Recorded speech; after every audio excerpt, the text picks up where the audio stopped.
hive of activity as the new Fairvern continues to come together in Huntsville. The work has been steady, and while the end date does not appear to be impacted, this very harsh and snowy winter did cause some hiccups on the progress of the build. The winter was certainly a harder winter than the previous year. So my understanding is our lead contractor is looking at what adjustments can be made because there was some impact in the work. They feel that with some adjustments, they'll be able to get things back on track and minimize any risk.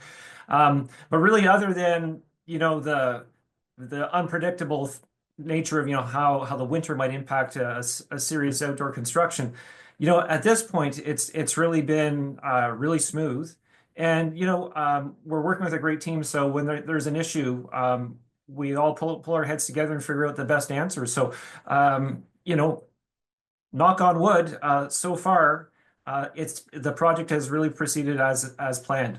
But for those not aware of what is happening, what is this project? Well, it's the District of Muskoka's latest initiative to build a cutting-edge senior assisted living facility to replace the aging Fairvern property that the district adopted a few years ago. When District Council asked for staff to help determine what the future Fairvern would be, District Council wanted the home to support the well-being of residents, and that be at the center. And so that led us to explore different parts of the world that have developed what's referred to as a social model of care instead of an institutional model of care. And really, simply put, it means how can we build a long-term care home so that it is as close as possible to be like a residential home, so that the scale of the spaces, the number of people that live together is as close to what we have lived with all of our lives.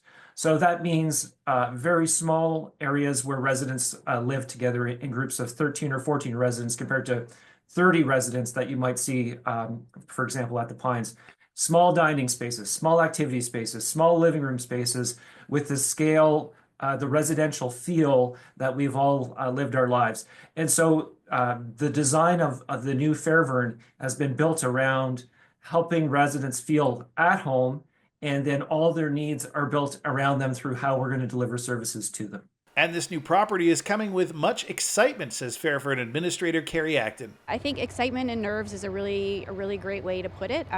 People are excited for a new building that's going to be state of the art. We're going to have technology enhancements at every opportunity we can to bring us into the modern age of long-term care. Our building also state of the art as far as heating, cooling.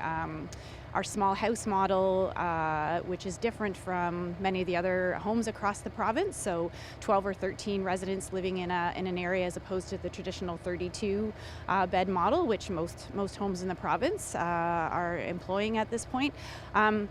And nerves. Some staff have worked at the existing building since day one, so 40 years in the same building. So it's going to be new, it's going to be exciting. We're going to have new staff joining us, we're going to have new residents joining us. So lots of change, but also exciting times. So when does this new facility actually open its doors to the senior community? And what does that move look like? Spring, early summer of 2026 is when we are in a position where the home will be ready to welcome new residents. Before we're in a position where we can welcome new residents into the new Fairvern, the Ministry of Long-Term Care has a very detailed pre-occupancy inspection. So right now we've been focusing on how the home is built. We're also behind the scenes working on how we're going to work in the home, because the Ministry of Long-Term Care is going to come in and test how are we going to deliver care, how are we going to prepare meals, how are we going to do laundry, how are we going to do maintenance, how are we going to deliver activities and all the things that our residents need.